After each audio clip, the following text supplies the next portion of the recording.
Hello, hello. Welcome back, everybody. I hope that you're having a great day. I know we are, because today our tickets to our Salt Lake City show, that's right, baby. You thought we forgot about you. We thought that we didn't. You thought that maybe we didn't see you or that we didn't want to come talk to you. You were wrong. Thank you for your patience. And thank you for buying the tickets if you've already bought them. They drop at 10 a.m. MST today. So go check them out. There'll be links. There will be links on our Instagram stories, I'm sure, on our personal stories, I'm sure, on the show notes, and pretty much anywhere else you can find links. So go get them. It's going to be our biggest show ever, you guys. We're so excited. We're so excited. We also, I will say, this is our only show of the year that we are planning at this current moment. So if you want to come to a live show of ours this year, you missed out on last tour, or maybe you came and you just had the best time ever and you want to come again, this is the show. Salt Lake City, May 30th. Get your tickets now.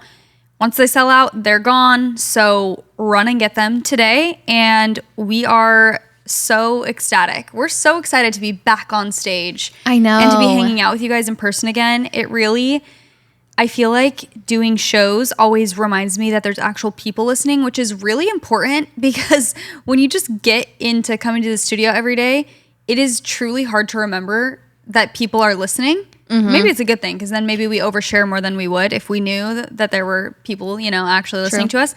But it's always so much fun to actually be with you guys in real life, and the energy is just always amazing.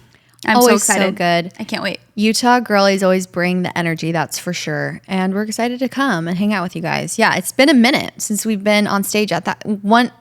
I think it'll have been like 6 months, 7 or 8 months, maybe even. So buckle up, guys. We're ready to get unhinged. If you've come to our live shows, you know that we give like exclusive life updates, some stuff that we won't say on the actual podcast, and we read your unhinged stories in person. We do Q&As. We audience interactions. Yeah. It's the whole, just feeling the energy in the room with a bunch of other girls who just get it. It's a phenomenon like nothing else. And I ride the high of a live show for a long time afterwards. I'm just, the other day I was thinking about that just gave me a burst of happiness was our LA show when the video like screeched and then Chester and Jasper came out, and I was just remembering how much fun we had planning that, and just getting the live to be show. Silly and creative and dumb is the best fun. part of our job. It's the best. It is. So yeah, get your tickets now, guys. We're gonna do March favorites today. And I can't wait to dive in, because I love a favorites episode. And I'm ready I love these, and you guys love them as well. So thank you for telling us you like them and encouraging us to do more of them, because we don't want to stop, and we won't. And we won't stop. I have a question for you. Before we get started. Did you see any of the Timothée Chalamet like opera ballet thing? Nope. What's that? Wow, you've really bricked. What is that? You've come a long way from dopamine. Dopamine Nation is my house. Timothée Chalamet was in an interview literally months ago. Someone found a clip of the interview and posted it. So the interview happened a while ago, but this part just flew under the radar. But then someone, went in and dissected it and took it out.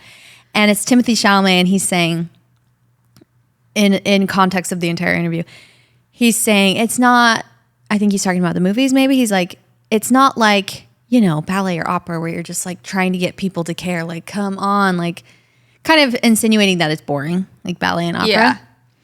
He was doing an interview with Matthew McConaughey, and they were just kind of having almost like a podcast vibe. And you didn't see that he was getting completely obliterated for that? Oh, wow. Proud of you. That is... Yeah, that's really it. Basically, I guess you don't have a thought if you haven't seen it, but he said that, and people are making edits of ballet. How could you say that about ballet? Blah, blah, blah. These have outlasted you. It will outlast Marty Supreme as long, whatever, basically. Yeah. You know the vibes. So I was going to ask your thoughts, but... Well, initially my thoughts are who cares, but I think it's because I'm not a part of those communities. I'm not a ballerina. I'm not an opera, So what stake do I really have in the game? But Okay. Yeah. He said that? Like, well, it's been a marvelous thing for opera and ballet because people are really like acting as if they go to the ballet and the opera. Well, that's like, what I was going to say. Like I don't know, he's not wrong in the sense that that's probably the main takeaway. Like when you say, I feel like that's more of a possibly like niche interest than a movie. Yeah. To be going to ballets and operas is not as common as to go to a movie. That's what he was kind of saying. Yeah, he was like basically saying you're trying to get people to care. Like, I honestly don't know. Yeah. That's the clip. I mean, I take no offense because again, I'm not in those communities and I don't go to ballets often, but also it's like, I'm just so damn sick of the internet. Like, who cares that he said that? I know. Well, and then, so he was in the running for an Oscar, obviously, for Barney Supreme. The Oscars just happened as well. And Conan was the host, and he like made a little joke about it. Like, oh, we had to get extra security because all the ballerinas and like opera singers were trying to get here. That's actually so funny. But Timothy was just laughing. Like, yeah, that was funny. But I think it's been a great thing. What I was gonna say is overall, it's so stupid. Like as a podcaster, especially, I get like, that's dumb. Don't go back and take one thing someone says out of context. Don't go back in the archives. Yeah. Why would you do that? But it's like that interview happened so long ago. No, it didn't just like happen right away. That is the dumb part that that always really bothers me is when it's like, this has already been like done and gone. Like this happened a long time ago. It wasn't so bad that it was like an immediate, wow. Yeah. I don't know. I just think it was an offhand comment. If it's offensive to certain people, I could understand that. But like, also my take is just that it's not that serious. He obviously didn't mean it in a super offensive way. He's probably been to the opera and ballet. Making a comment. I don't know. To me, that's just not a big deal to get worked up over. To be like, he doesn't deserve an Oscar because he insinuated that ballet is boring. Okay. Yeah. Maybe he thinks it is. Yeah. Is that a crime? And maybe you didn't like Marty Supreme. Is that a crime? Who cares? Everyone has their own thoughts and opinions and perspectives. Get over it. When I was on the Squeeze podcast, she was asking me my take on the whole, did you see the Whitney Simmons thing? Love you, Whitney, so much if you're by chance listening. About how people are like unfollowing saying she's posting too much pregnancy content, and they're like, I just can't. Like, when people make pregnancy their whole personality, whatever. She was asking my take on that. And it was kind of the same thing where I'm just like, I understand if you're not interested in it. For sure. But what I don't understand is making a fuss about it and being like, you're literally saying, when you go and make a video like that, this is what you're saying. Everyone's content in the world needs to directly cater to me, make me feel interested, inspired, happy, seen, validated, safe, comfortable, validated in all of my different life experiences, thoughts, and opinions. And if that doesn't happen, I'm going to go to the internet and say, hey, how dare you you're pregnant? Why are you talking about that? I don't like that. That's not fun for me to watch. Yeah. Are you okay? A huge life decision, by the way.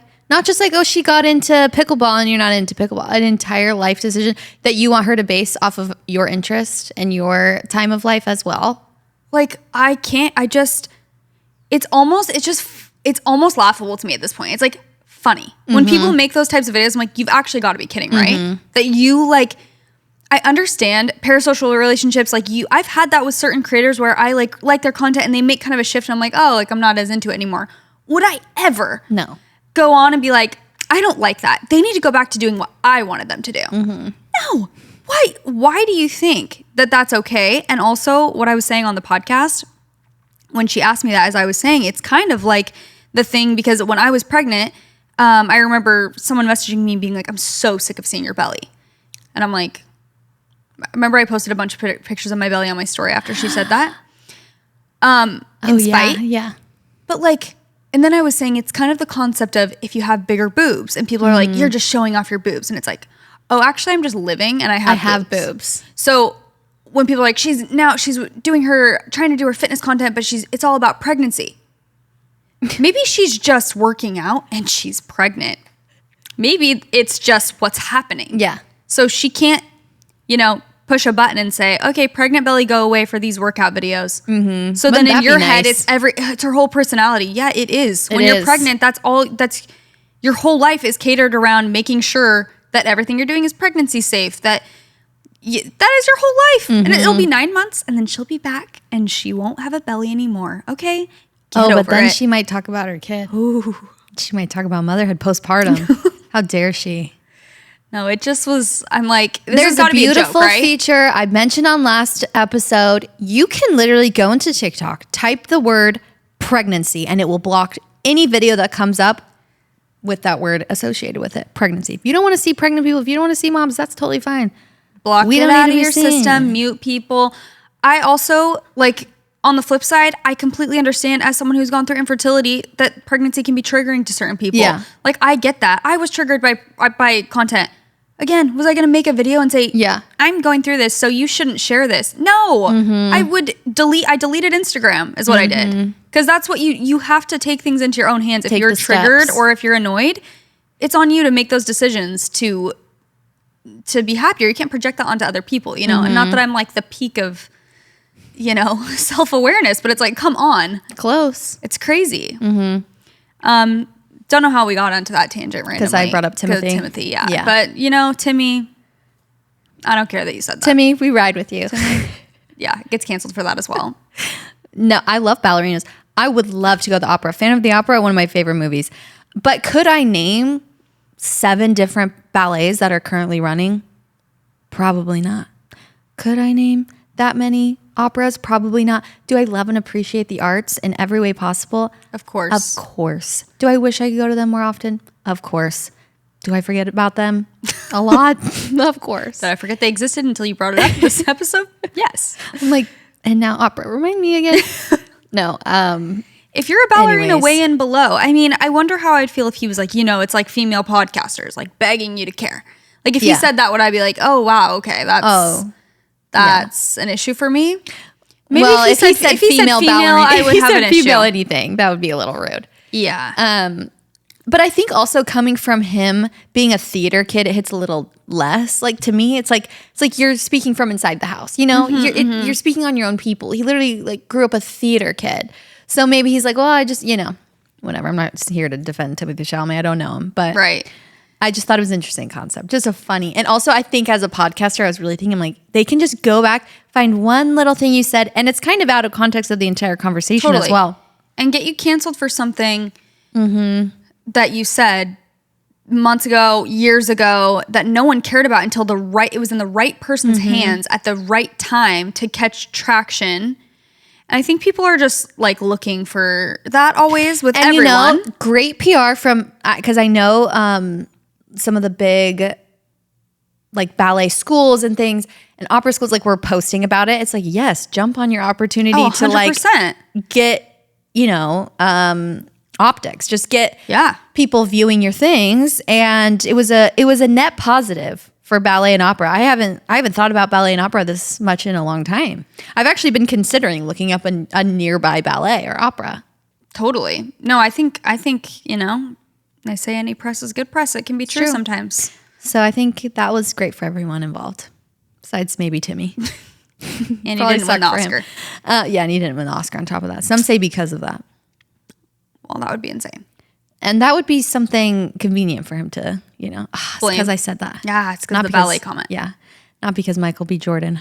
I just love that man, Michael B. Jordan. I do too. I saw this edit that was actually insane. I need to send to you. On TikTok. Of him? Yeah. That was just, it was an edit of him like accepting the Oscar and then it was going through all his movies and it was like to music. I'll show it to you after this. It was everything. So good. One of my favorite parts of spring, and you know that we're talking about spring reset, spring vibes, is revamping my closet or just moving things around to really lean into spring colors and brighter looks, lighter layers, anything like that just makes a little shift in energy. And it just makes me feel motivated again. And something that I'm very passionate about, and maybe you know this about me, is I'm very passionate about shoes and how much shoes affect your outfit and how much they can make or break your outfit. And actually in last episode, the spring reset episode, I was wearing this almost red, kind of not quite coral, not quite red pair of shoes that I got from Sam Edelman. They're so cute. I just got them. I think they're the perfect shoe for spring and summer. It's like a little flat, but it's elevated and I just feel like can pair with so many things and gives an interesting point to your outfit. Spring with Sam Edelman is all about refined luxury that moves with you. From sandals to heels and denim to elevated everyday essentials, it's everything you need for spring, designed with versatility in mind. Think airy mesh woven textures, soft neutrals that transition seamlessly from weekday to weekend, styles offered in pops of spring blues and pinks to elevate your wardrobe. Seriously, so many of my favorite shoes are from Sam Edelman. They have the Ruthie woven ballet flat, which pairs effortlessly with denim or tailored separates. You can go look at all of their shoes on their website. They have so many to choose from.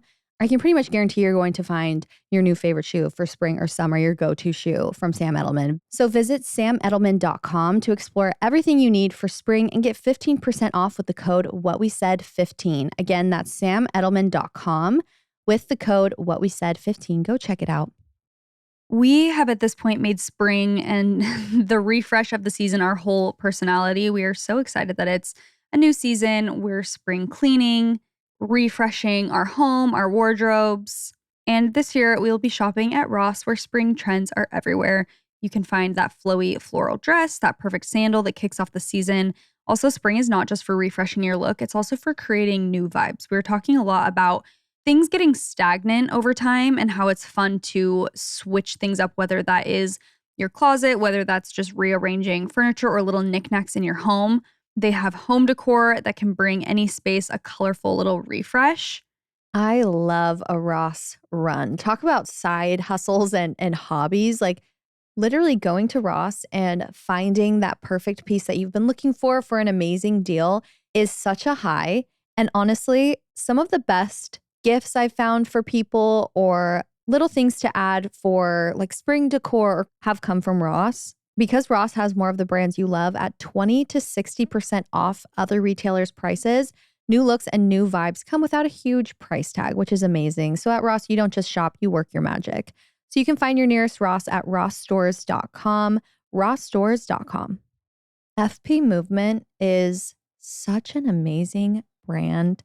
If you guys don't know what FP Movement is, it's Free People's activewear brand, but it's not just an activewear brand. It's a loungewear. They have the cutest sets. It's so unique. And something that I just love about FP Movement is they have such cute colors, such fun designs, but they don't compromise on performance, especially for running clothes. Sometimes I would feel so bored with just the basic silhouettes and colors, but FP Movement has the cutest silhouettes, the funnest little flouncy skirt that just makes you feel extra cute when you're working out, that you can also run to the store afterwards, run your errands, and still feel put together and cute in your post-workout look. I recently got a couple new pieces, and actually JC and I showed up to a walk-in. We were matching in our black tanks. And our thin, strappy black tanks. So I'm obsessed with that one. So supportive as well. Sometimes, you got to hold the girls up, but you don't want something so bulky, and it's just the perfect material, so soft, so stretchy, so versatile. And I was wearing black capris from FP Movement that are so cute and chic, and you were also wearing pants from FP Movement as well. I have been in like a black workout set uniform mode. I feel like obviously they have such fun colors. Like I just got this red shirt to go over my workout stuff. And I really do love pops of colors. They have a lot of fun stuff for spring, but they also have really good, just like neutral classic pieces. You can feel put together enough to like run errands after you work out, go grab a matcha, or just lounging at home. I just feel like confident and put together when I'm wearing this stuff.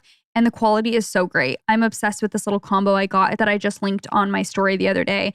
That thin black strappy tank, and then these pants that have a tie. They're called like quick step bubble pants. They're so flattering and really like the perfect length also if you're a short girly. Anyway, just love and adore them, and so happy to have them as a sponsor. So visit fpmovement.com to shop their full line of activewear and workout gear. That's fpmovement.com. Shall we get in? Yes. Is there anything else? Any other updates you had? No, honestly, not really.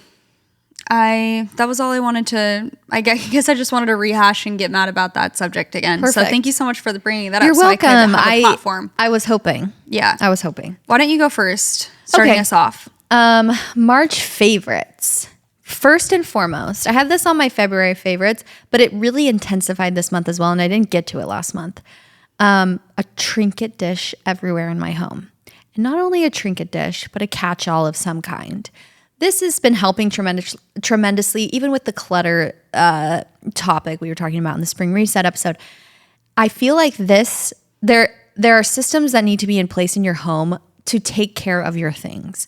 And one of those things for me is my jewelry. Like once you get, a wedding band, or if you have a engagement ring, like once maybe you have an heirloom from someone, you need to take care of that. And most of the time we don't wear our nice stuff because we're scared we're going to lose it. We're scared it's whatever. But if you have little trinket dishes around, on your bedside table, in your bathroom, by the sink, anywhere that you would have to maybe take off your ring, which you should before you wash your hands, you should before you shower, you should before all that, should before you sleep. It's always it's so helpful to have little trinket dishes to put your jewelry in, or little, other things like keys or little things that can get lost very easily. Having those little spots around the house that if I'm like, oh my gosh, where's this ring? And then I go around, sure enough, it's in one of the trinket dishes, It just keeps things a little bit more organized, and also just a catch-all in general. So even for the boys' room, I have this little basket on their drawer that is kind of their catch-all to be organized little, like on their dresser, basket. Yeah, on their dresser. That's what I mean. Sorry, not on their drawer. On their dresser. That if there's a little toy or like a little piece of a toy that we're not sure where it is during the day, we'll put it in that little thing, and then at the end of the day, we can find its home, whether it has one or not. And it's really nice because then things aren't just left on the counter or shoved somewhere where it shouldn't be. It can go in the catch-all, and then from the catch-all is only so big, then you can organize it from there. And when we're thrifting, we're always finding good trinket dishes. I'm always on the lookout for a trinket dish. I love all trinket dishes, sizes, shapes. I love a ceramic one with like a beautiful print on it. I have one like that for my bathroom. It almost looks like china. Like that. It's like this red, beautiful, like floral pattern. And then on like my side table, I have more of it looks like someone made it at, what's that place? Color Me Mine. Yeah, Color Me Mine. And by the way, Spring Girls Night, we're going there. Oh, fun. I'm down.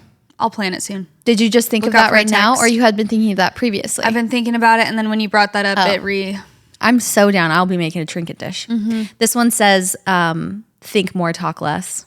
Love that. Which is great. And we could use the reminder. Yeah, which we could use the reminder. I look at it every morning. And then we have those ones that we made with Tyson for his birthday. Yeah. I have one of those in my bathroom. Even for guests, it's nice to have one in the guest bathroom. Anyways, that's just my favorite. I love a trinket dish. It really actually does help so much with organization, as you were saying that, because in my bathroom, I used to not have anything like that. And I would always, like when I would get ready for bed, I would take out my earrings, I would take off my ring, and then I would just put it on like my ledge. But I was like, ooh, I'm scared that it's going to fall in the sink. Yeah, it's going to fall in the sink, or like I'm going to move it, whatever. So to have a little dish keeps things so much more organized for real. And to have them around the house is good. I don't have that many. I mostly just have them in my room, but I think it would be nice to have a little spot, even like you're saying, for keys and stuff, or just random items, because it really does actually help so much. It does. Have I shared my hyperfixation snack on the podcast yet? I know I've been talking about it everywhere else, but I felt it was really necessary for the March favorite because I'm still addicted. And my friend Meg was just telling me that they have it like every day too. Really? So if you haven't jumped on the train, try this. Let me know how you like it. I did not invent it, obviously. It's a very simple combination, but I actually got it from Emma Chamberlain. So my specific, the way that I do it, hers is a little different. It is Coco June, the brand, which is coconut yogurt. Vanilla chamomile yogurt. Have you had that flavor? Vanilla chamomile? Maybe. I get a lot of those flavors. The boys love those. Truly my favorite dairy-free yogurt of all time. Like, I just think it is so good, so creamy. The flavor is amazing. The texture is perfect. Like, I'm a big fan. I love Coco June in general, but that I love the strawberry flavor, one. I actually don't think I've ever had it. One's so good. So the vanilla chamomile yogurt, put that in a little bowl. Take a spoonful of peanut butter. Put it in the yogurt. Mix it up. Cut up a Granny Smith apple. Cube it. Put it in. I only do like half an apple because it's a lot. So do like half an apple. You can split it with someone else, whatever. Benny also loves this snack. Flaky sea salt on top. Mix it all together, and it's literally just this like peanut butter marshmallow fluff, apple, crispy, salty. Like, it's so good. So fresh. So fresh. And just genuinely is one of those snacks that like always sounds good, and I just keep coming back to it. Like, I'm obsessed. I really think you'll love it. A lot of people have different, so Emma Chamberlain, I don't know what yogurt she uses, and then she does PB2, like powder with a little bit of water. So I don't have that, so I just use actual peanut butter. I don't know if that's better. Like I saw Kate made it and she did it with PB2. So maybe that's the consistency, because it does kind of like turn into, it's like a powder, so it turns into peanut butter maybe a little easier or something. I don't know, like mixes better, I mean. Oh, I don't know, because I feel like the peanut butter mixes really well with it. No clue. I mean, I do creamy peanut butter, but anyway, just such a good combo. And PB2 I think does have less calories. Oh, okay. So maybe that's why people opt for it. Yeah, maybe that's it. I don't own that, and just seemed easier you don't claim to me that, yeah. to use peanut butter. So peanut butter can't beat the OG. Yeah. It's just so good. I'm really, really, like, as I'm talking about it, I'm like, oh, I want to eat that so bad right now. I don't have any of the yogurt at home, so I haven't had it in like a week, and I'm fiending. Wow. That does sound so good. Really good snack. Highly recommend. I love that, and I love that in spring, maybe now you can find a new, not with an apple, but like you could try it with like a peach or something else too. Yeah, definitely. Because apples are in season in the fall, right? Yeah. Yeah, I think so. But, I mean, you can eat them year-round, thanks to modern technology and modern farming. Yeah. You definitely could do that type of combination. I mean, it's really not rocket science. Obviously, you can combine yogurt with many types of fruit, and you don't have to do the peanut butter. You can also add in, like, granola or chocolate chips. Like, there's a lot of different things we could zhuzh it up with. But that's the combo that I've been fixated on. Love it. I need to try it. Yeah. I love peanut butter. You must try. Although me and peanut butter do have a bit of a complicated relationship. When I eat peanut butter a lot, I get breakouts galore on my face. It's like the only food that really makes me break out. So maybe I'll try almond butter. Not me realizing that I've been breaking out, and that's probably why. Perfect. Well, it's just like a very oily. Yeah. Very oily food.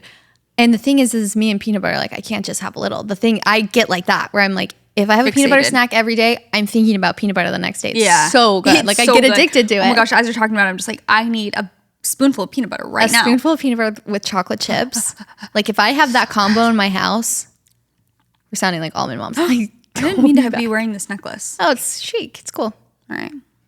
Well, do you want to take it off?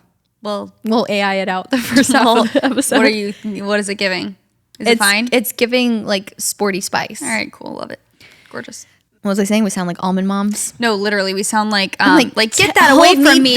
From that peanut butter chocolate chip combo. These are dangerous. I have one spoonful. That's all I'll let myself have. One little spoonful before bed. No.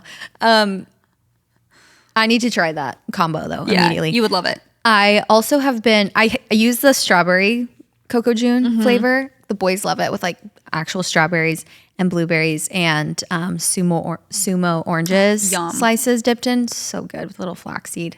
I mean, they don't like the flaxseed, but I put it in there for their health and their fiber intake. But that leads me into one of my March favorites, which is I have been grinding, you guys, to make a good at-home matcha latte. 2020, your girl was like a at-home barista. I was making matcha lattes. I had my frother. Like I was in the groove. I knew what I was like. I can make such a good, I preferred my matcha latte over any one that I got in the store. However, the last little bit, I kind of got out of it, and then I would like try and make it, but I was out of the groove and I wouldn't have all of the ingredients. And I'm just like, this sucks. Like this does not taste good. And I just spent 30 minutes making this and now it tastes terrible. And we are blessed to live in a place where there's lots of coffee shops around with matchas. And so it also would turn into like a fun adventure for like, oh, it's like my way to get outside first thing in the morning is like take the boys to a coffee shop or, you know, go through a drive-through or whatever. Shout out Coffee Dose. Also, hold me back from a matcha latte from Coffee Dose.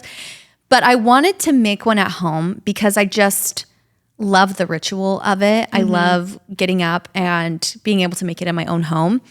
And especially now that the weather is warmer, I love like taking it right outside first thing in the morning. And so I've been working to get the perfect combination. And it's not there yet. It's close. And I've literally been working on this all month long. It was my goal in my February favorites. I literally wrote down March favorite matcha latte recipe. Perfected. So it's not even necessarily the matcha itself. Like I can get down with just the matcha and put oat milk in it, great. I can do that well. But I wanted something like a little more elevated and extra and maybe a little fresh. So we've actually both been getting like a matcha kano, but with coconut water. Or just matcha with water with like coconut cream, or a lot of places will do cold foam on top of, matcha with just regular water, coconut water. And I love matcha with coconut water. It tastes so good. And really I think that for me, I was kind of wanting to get away from the milks a little bit because I wanted, first of all, I don't drink any water. It's like actually a goal of mine. And I've actually been better the last little bit of drinking water, but I was like, I need extra hydration. Any hydration I can get, and coconut water is so good for you. So anyways, I perfected the ratio of like, okay, how much matcha doesn't make me go crazy, but I still get the taste in. And with the coconut water, that's not that hard. That's up to preference. You just pour coconut water into a cup of ice and add the matcha that you've prepared on top of it.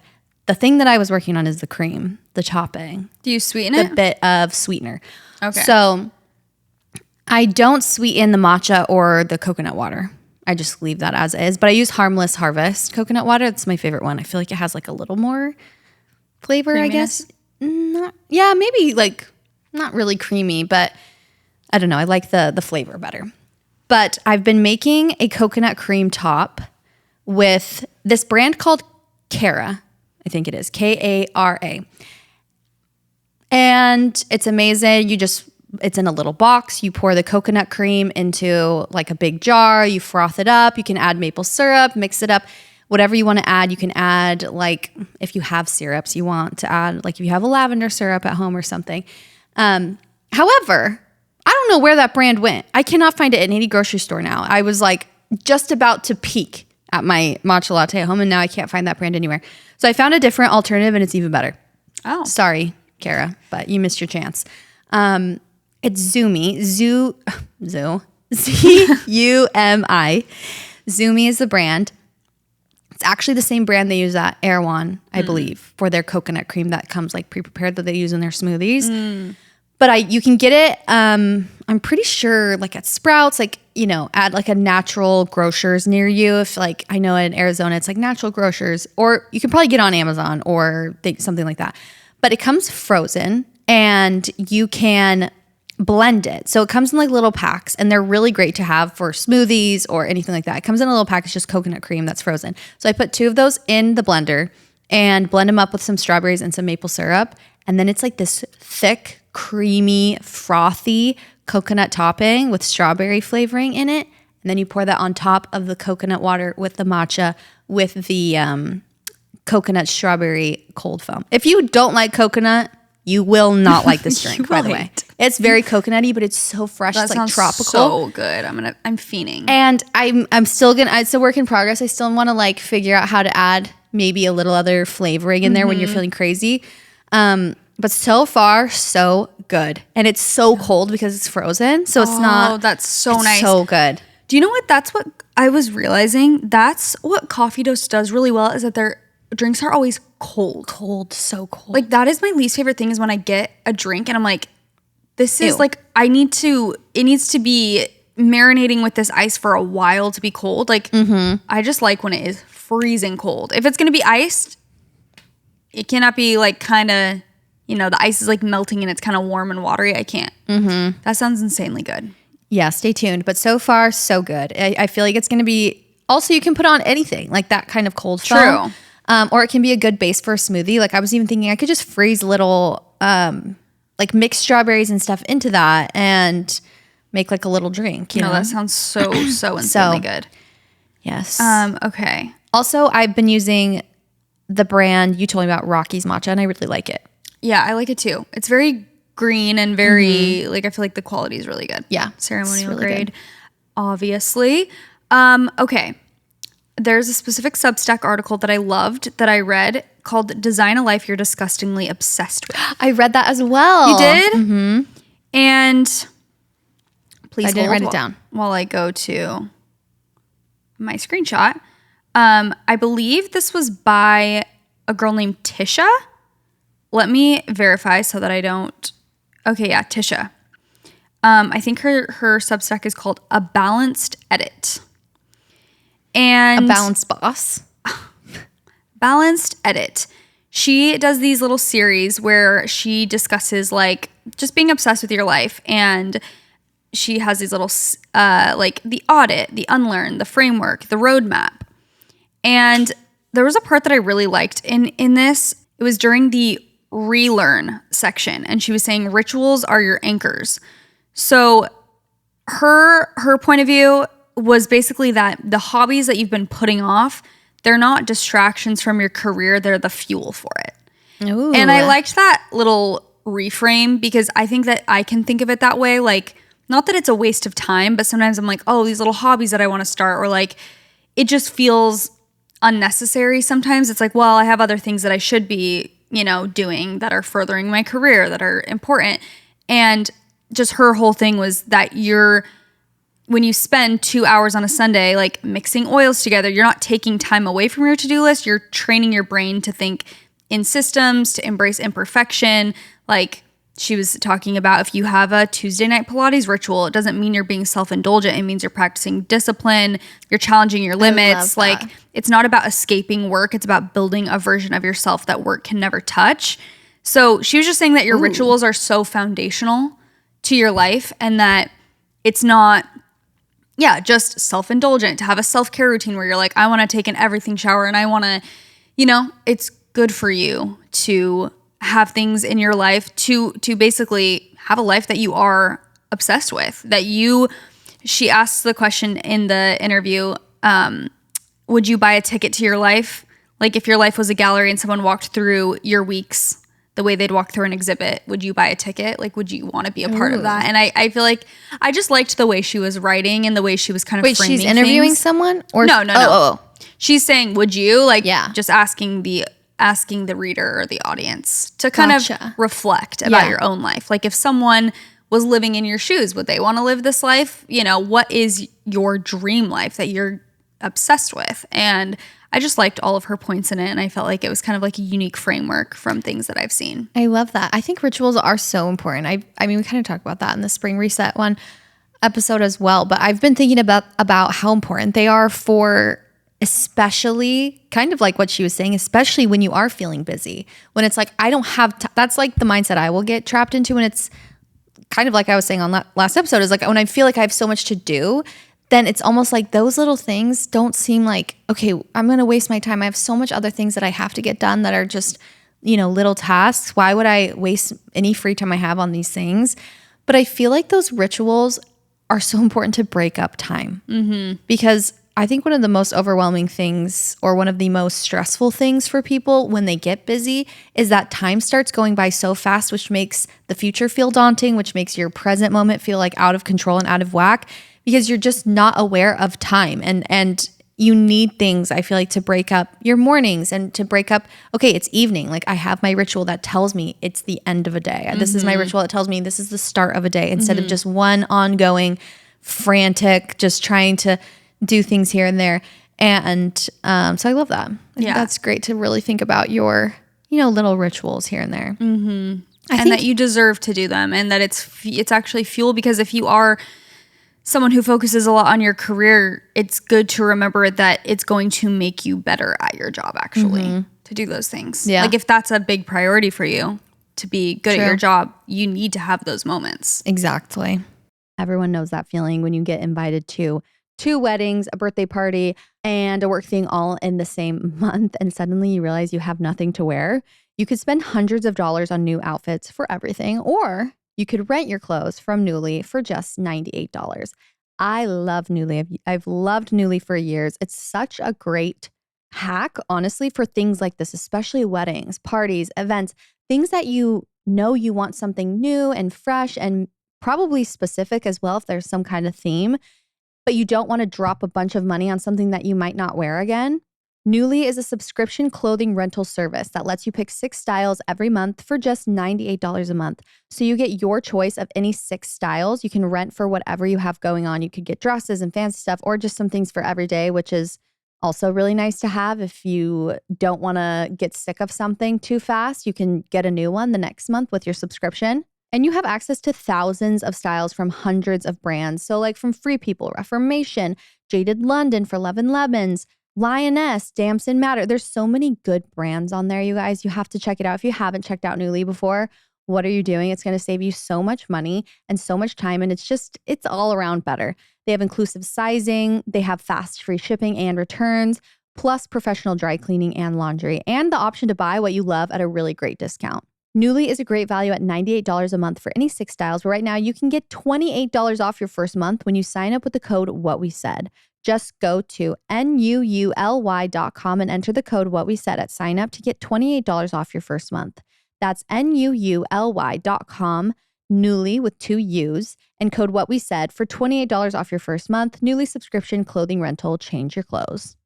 I've been talking a lot in the last couple episodes about my overwhelm or my feeling of overwhelm. And honestly, while yes, some of that has to do with the seasons and things we're talking about and just life and work, a portion of it does have to do with the fact that I have OCD, and it just feels sometimes like my brain won't stop looking for the next thing that can go wrong or that I'm missing, and just kind of putting me in a state of panic for no reason, which is not fun and very overwhelming and just adds extra stress and really prohibits me from just relaxing and enjoying the moment sometimes.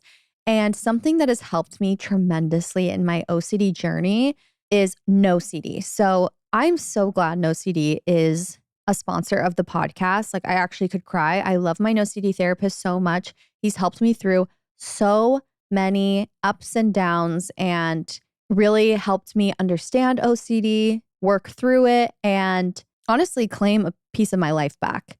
Real OCD is a serious condition where unwanted, distressing thoughts called intrusive thoughts get stuck on repeat in your mind, and you feel driven to engage in certain behaviors called compulsions to try to make them stop. Intrusive thoughts are often very disturbing and feel totally out of character. They can be about anything, but they often focus on people or things that we care about, which makes them extremely hard to ignore and very scary. People with OCD often feel driven to do certain mental or physical behaviors like ruminating to cope with the anxiety caused by their thoughts. It's a very dark hole to be in if you are struggling with OCD, especially if you're not seeking help or treatment for your OCD. It can feel very, very lonely. NoCD can seriously help so much. OCD needs ERP therapy, so that's exposure and response prevention, which is proven to be the most effective treatment. Regular talk therapy actually is not recommended and can actually make OCD worse. Fun fact. So NoCD is the world's leading OCD treatment provider, and all of their licensed therapists specialize in ERP. Not only do I have such amazing things to say about NoCD and my experience with them, but I know so many other people with OCD who have gone through NoCD and worked with them and have nothing but great things to say. So to learn more about starting OCD therapy with NoCD, go to nocd.com and book a free call with their team. That's nocd.com. Go check it out if you feel like you're also struggling with something like this. Okay, was that all from that one? Okay. My next one is, again, this is kind of a part 2 to the spring reset episode because you had talked about floral arranging, and that's something I wrote down for my March favorites is floral arranging and having things in your home to let you connect with nature if that's something you like. I feel like gardening or even just having plants. I mean, lots of people have indoor plants, or if you have one little window in your apartment that you can put a little flower box, or just one little pot that you can put on your patio that you can grow one little plant in.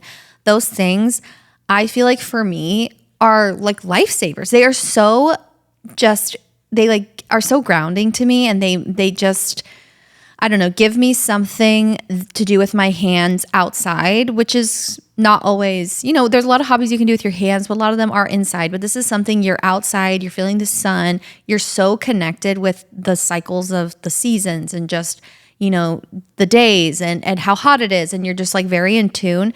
So I feel like doing anything like that, even if it is just floral arranging, like going to Trader Joe's and grabbing flowers or your local shop and grabbing like one bouquet of flowers and trying to arrange them and taking the time to just, there's a couple tips for floral arranging that we learned from our dear friend, Jessica, who has a floral business. She was at Abby's Bachelorette with us. Mm-hmm.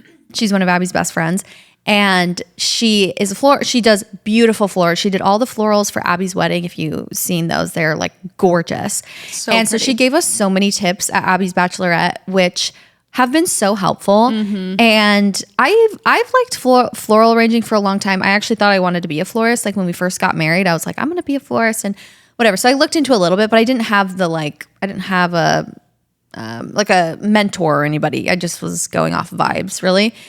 But having the little things, so you can use a knife to like cut the stems, but there's important things instead of just like taking them and putting it in the vase like immediately.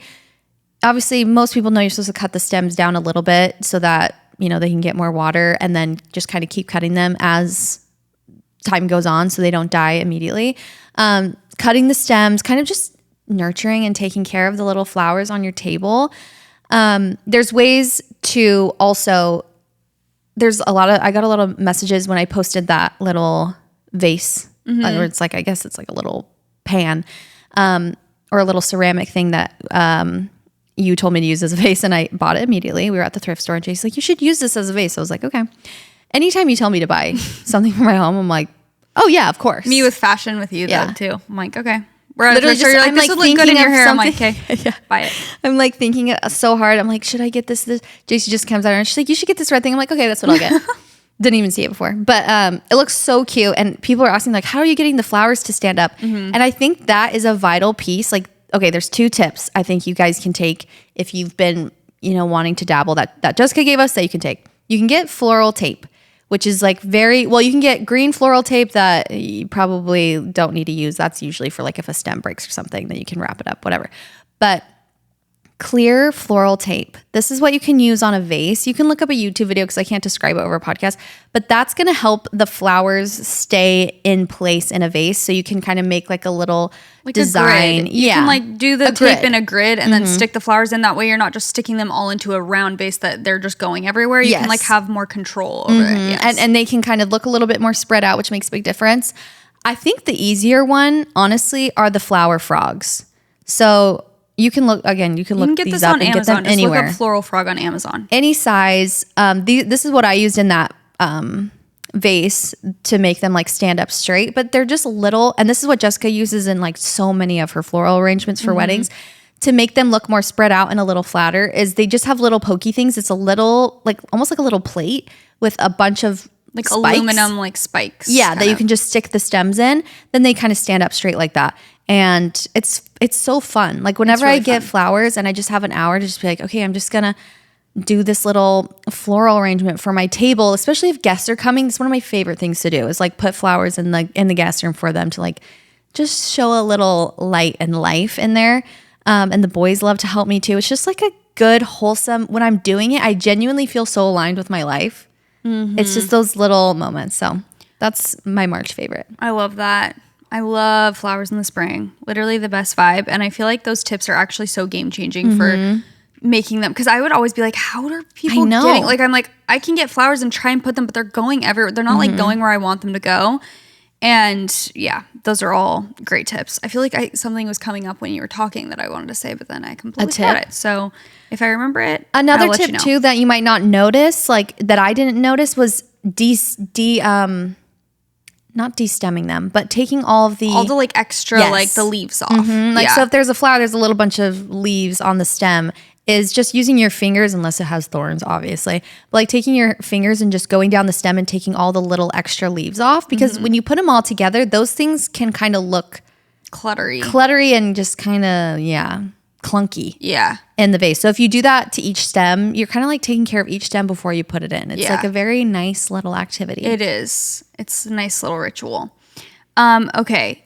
My next thing is something that, not that I think that I'm like gatekeeping this, because I think a lot of people know about this website, but like I truly think this website is so helpful. It's Creative Market. And I may have talked about this on the podcast maybe before, I don't remember, but it's basically, do you ever use Creative Market? I don't know. It sounds so familiar. So I'm on it right now to like kind of look at it. Is it fonts? So they have fonts, they have templates and themes for different things. They have graphics, they have illustrations, they have icons, they have brushes. Like there's a lot of different things that if you are a content creator, if you are doing social media for a brand, if you're a YouTuber, if you're a graphic designer, I think like a lot of creative people it's a creative market. That's what it's called. Can benefit from this. Wow, I love. I'm like literally just shopping now. It is just so nice. Like I feel like whenever I'm feeling a little bit stuck with editing or something, because editing is a huge part of, I was just talking to my brother-in-law about this because he's a graphic designer and he's going to school for it. And I was saying that it's so like when you're creating content, you kind of have to have like all of these niche little skills or else, I don't know, you just have to learn, like you kind of have to learn a little bit of graphic design. You have to learn editing. You have to learn production stuff, video, audio. Like if you want your content to be good, you kind of have to like go into all these little niches. And I was saying a lot of the inspiration that I've been pinning lately, I've noticed I'm like, I need to get better at graphic design because there's an element to all of these that is, there's like design elements where it's like, oh, a font is here, there's an overlay here. And I'm like, I like don't know how to do that. So I've been practicing a little bit more. And I think the two easiest, obviously there's Adobe Illustrator. There's so many great design programs that I just haven't even dipped my toe into because it's felt overwhelming. But I think Canva is incredible and I think Creative Market is amazing. And I think the combo of those two things, like if you can, I save a lot of inspiration on Pinterest. Like as I'm scrolling, I'll see a font that I'm like, what is that? I love that. And a lot of times it will be on Creative Market. So I'll save it, whatever. I have like a Pinterest board now dedicated to like editing inspiration. So when I see something that I like, I'll put it there. And then later when I am editing a video, I'll go back to that board, kind of like look if there's anything that I'm liking about it, see if there's any fonts I like, whatever.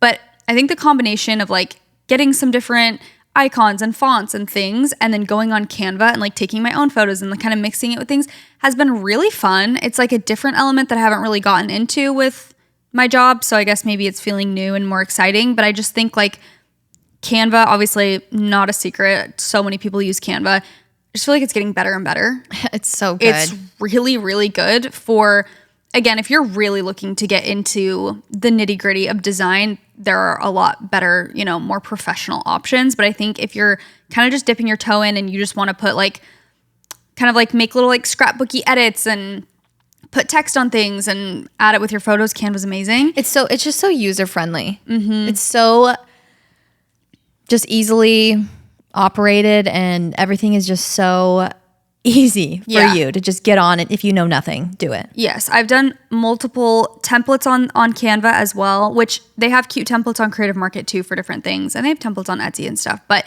for like my 30th birthday party, I made the things on Canva. I just feel like they have a lot of good stuff. So that combo of websites, if you are interested in any of the things that I'm saying, I think they're really good tools. Love. I have used Creative Market, but I never like clocked the website. Like I'll just like, Google a font and see it. But I need to take a deep dive on the website and look at everything. You'll love it. It's fun. It's like they have so many options. Okay, well, speaking of that, I actually didn't write this down, but some Substacks I've been seeing, it's all about the analog year and like everything physical, which is great. And I love it. And I love journaling, but my handwriting is genuinely chicken scratch when I am brain dumping and just like writing fast. Like it's actually in code. I'm the only one who can read it when I go back, which is nice. You know, if someone read my diary, they actually wouldn't be able to read what it said. But I've been seeing like the art of handwriting and the art of script. And like I will practice on my iPad a ton and like write things and like, you know, do it. But I've been thinking about, especially because Case is getting to like school age and writing and whatever and tracing things. I'm like, I literally need to do that. I want to work on my handwriting, like the art of handwriting in cursive and like practice my letters and practice so that when I do write, because I feel like for years I never wrote anything. Like I was just always, once I got the phone and it was like you graduate and also in college, you're just typing everything. And then it's like all of a sudden I'm never writing for long periods of time until I got this beautiful masterpiece. But anyways, so I've been thinking about handwriting. And when I just looked at that, I was like, I wonder if they have like handwriting templates on there literally to practice. Literally, I was practicing my handwriting the other day. Did you stop? An actual font. First grader. Did you take my mom's calligraphy class with me? Yeah. Okay. I thought you were going to say something did you take my mom's calligraphy pen? Oh, like she's been wondering about that. No, Yes. okay, I feel like weirdly from that, which also so funny. My mom's always on a side quest. Like, I love that. My mom's calligraphy class. But her handwriting is amazing. In the back of Scout Vintage Shop, a calligraphy class. I know. Love it. I loved it. I forgot about that until you just mentioned it. I was thinking about it the other day because I feel like I actually learned tips in that class that have carried me through now. Like I remember when I was making, for Thanksgiving, I was writing people's names on little, I can't remember, like tags that were going to go on their glasses. They're like drinking glasses with anyway. And when I was writing people's names, I was like thinking of a few of the tips that I remembered from, I mean, it's more cursive, but like basically that you don't have to connect all the letters. Like you can kind of do you know what I mean? I was like remembering certain things and I'm like, that's actually such an art. Like handwriting really is such it is such an art. And I love the cursive. I usually write in half. I don't even know. I made up my own handwriting. Like it's half cursive, half normal. My A's are never consistent, but I love cursive. I just feel like if you're going to write, you might as well write in cursive. It's beautiful. I wonder if they teach cursive these days. I don't think they do. I feel like I saw something a while ago that was like, bring back cursive in schools, you know. Whoa, that's kind of weird to think of. Now they probably teach code. Yeah, seriously. Which I guess makes sense. I forgot to share this when I was talking about the trinket holder and just taking care of your jewelry. But on the same note that I think I talked about either last month or the month before of like taking care of your clothes with doing laundry properly, I have just been thinking so much more about taking care of the things that you have that are, if you're going to put money and time into them, it's very important to take good care of them and to make sure that you are maintaining them and nurturing them. And for my jewelry, because I've been trying to just even find good quality jewelry at like estate sales or when we're thrifting or having, meaningful jewelry passed down to me from like my aunts or my, like my grandparents or whatever. And they're so special to me. But like I said before with the trinket dish, sometimes you just don't wear them because you're scared or you don't want to ruin them. But something that is so helpful that Kayla actually told me, Kayla Searle from Olive Ave, is about this. She told me about this jewelry cleaner. It's ultrasonic and you can get it from Amazon. I feel like it's pretty cheap if I remember correctly, the one that I got. And you just fill it with water and a little bit of cleaner, jewelry cleaner, or I have like non-toxic, non-harsh dish soap. I don't know if that's what I'm supposed to put in, but I put a little bit of that in there. And then you put all your jewelry in and then it like shakes the dirt out. Like literally is like an ultrasonic, just little cleaner. And you can put your keys in there. You can put other things that can go and won't get ruined by that. But it cleans your jewelry. So if you have a wedding ring or an engagement ring and it's disgusting because they do get pretty disgusting. So like cloudy, yeah. I think it's good to have one of those, and every like couple weeks, maybe once a month, I'll get it out and I'll clean all my jewelry, sometimes my keys, and it just makes things feel so much cleaner and like gets the gunk. Getting gunk out of anything so satisfying. Is a net positive. Were the Rothy's clogs on your list last month, I mean? No. Okay. I think I was just wearing them last time. Okay.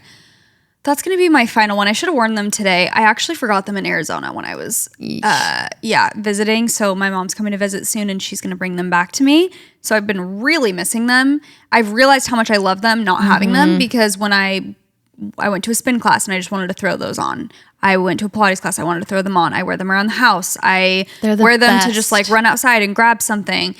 And they're truly, I feel like, I actually have had my eye on them for a while.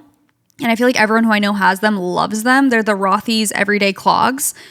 And they have a bunch of different colors. They're machine washable. They're kind of pricey. And that's why I was like, this seems like a very just simple shoe. But I think that they're worth it because to me they feel more elevated and chic. They're so lightweight. It genuinely feels like you're not wearing any shoes. They're so comfortable and you can put them in the washing machine. Like I just think there's a lot of pros to having them that outweigh, like it makes the cost worth it, I guess. And they go with everything. Like you can wear them with jeans and a tank top or a t-shirt or a sweater and it like looks very chic.